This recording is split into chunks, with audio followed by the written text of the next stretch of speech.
In front of me is ZTE Blade 10, and let me show you how to activate installation of apps from unknown sources on the following device.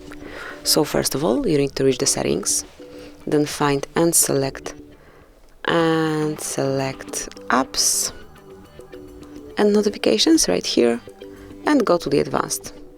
Go a bit lower, click on special app access and mark install unknown apps.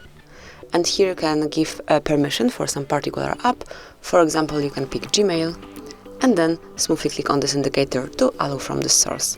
And that's it. Obviously you can perform the same operation for each app of yours, whichever you would like to give this permission to. And that will be all. This is it. Thank you for watching. Please subscribe our channel and leave the thumbs up.